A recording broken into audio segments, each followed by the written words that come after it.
Sa update sa patuloy na bombahan ng Iran kontra Israel, abay nagbanta ang Hezbollah sa Israel na aatake umano sila bilang suporta sa Iran. Kaya naman ang Israel ay kaagad namang tumugon sa banta ng Hezbollah kung saan binomba kaagad ng Israeli Air Force ang mga gusali at tinodas ang isang commander ng Hezbollah. Alamin ang buong detalye mamaya. At Iran muli na namang nagpakawalan ng mga ballistic missiles sa Israel pero lahat ay na-intercept dahil 5 piraso lamang ito, habang ang mga drone na pinakawalan ng Iran ay isa naman ang nakalusot. Samantala, isang hinihinalang Israeli Mossad naman ang nahuli ng Iran matapos umanong umakyat sa isang gusali at kumuha ng mga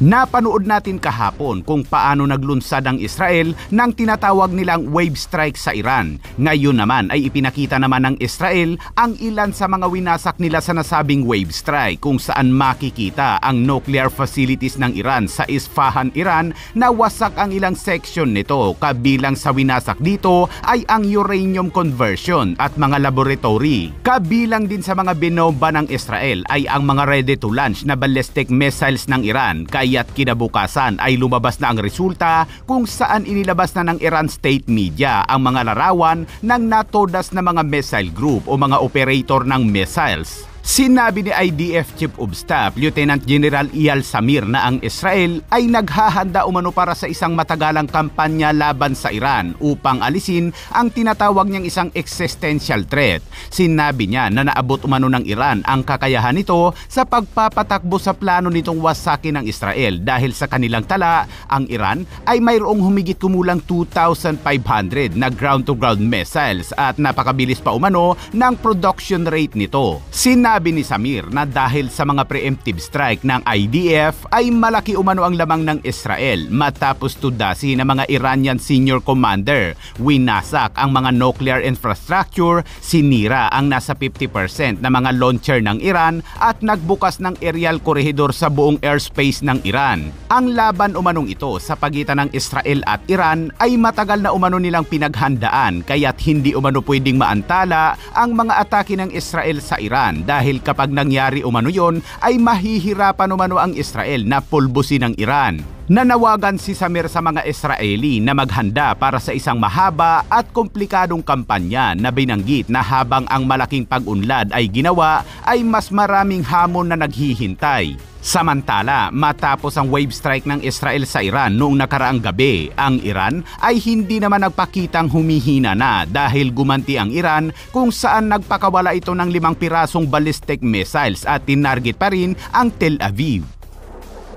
Tumunog ang mga sirena sa syudad at umaksyon ang mga air defense system ng Israel. Ayon sa report ay 5 umanong ballistic missiles ang na-intercept habang ang isang debris naman ng missiles ay bumagsak sa isang bahay ngunit walang nasaktan sa nasabing atake ng Iran. Pero kinaumagahan kahapon abay muli na namang naglunsad ng drone strike ang Iran kaya't pati mga helicopter ng Israel ay naging abala sa paghabol sa mga drone upang pabagsakin. Ayon sa report ng IDF ay nasa 40 Shahid 136 drone ang pinakawalan ng Iran ngunit na-intercept ito at mayroong isang nakalusot. Tumama ito sa labas ng isang bahay at wala naman umanong nasaktan. Sinabi ng IDF na mula nang magsimula ang labanan ay nasa 470 drone na ang ginamit ng Iran laban sa Israel at 99% umano sa mga ito ang matagumpay na na-intercept ng Israel.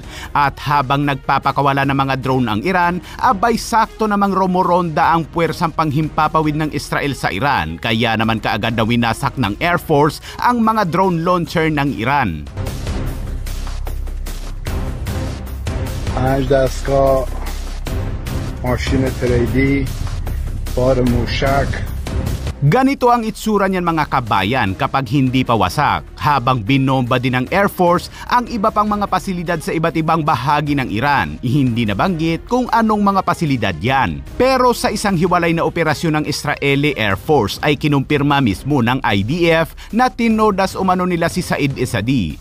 Base sa pahayag ng IDF, si Essadi ay commander umano ng Palestinian Quds Force na konektado sa mga senior official ng Iran Islamic Revolutionary Guard Corps na nauna ng tinodas ng Israel sa unang opensiba. Cuba at si Isadi ay architect din umano ng October 7. Habang ang isa pang tinodas ng Israeli Air Force kahapon ay si Bihanam Shariari. Si Shariari ay commander umano ng Iranian Quds Force at utak sa paglilipat ng mga armas sa Hamas sa Palestine, Hezbollah sa Lebanon, Islamic Jihad sa West Bank at Houthi sa Yemen.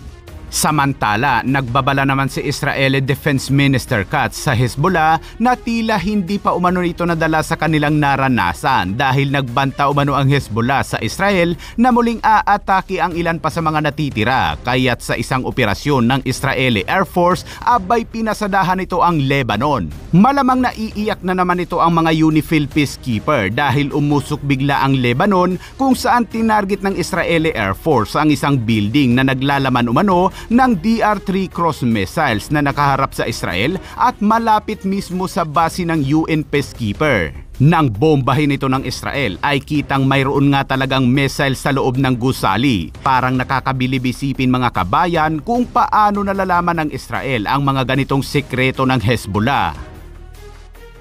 Pero hindi pa nagtatapos ang papitik-pitik na ataking yan ng Israel sa Hezbollah dahil tinodas rin ng Israeli Air Force ang nagmamadaling tumakas na si Muhammad Qatar al-Suhini. Sinabi ng IDF na si al-Suhini ay isa umanong commander ng Litani Sector ng Hezbollah at utak sa pagpapakawala ng mga missiles noon sa Israel, at si al-Suhini ay isa umano sa mga natira ng pulbusin ng Israel ang Lebanon dahil nagtago umano ito. Sinabi ni Israeli Defense Minister Katz na kung hindi umano tatalikuran ng Hezbollah ang pagiging terorista ay mabubura umano sila, kaya't panawagan ni Katz na huwag na umanong sumunod sa utos ng rehimeng Khamenei. Sinabi ni Katz na ang pagtodas kay Khamenei ay bahagi na ngayon ng kampanya ng Israel at ang mga tao umanong ito na naglalayong wasakin ng Israel ay hindi umano dapat manatiling buhay. Samantala, iniulat naman ng Iran state media na mayroon umanong nahuling Israeli Mossad ang Iran.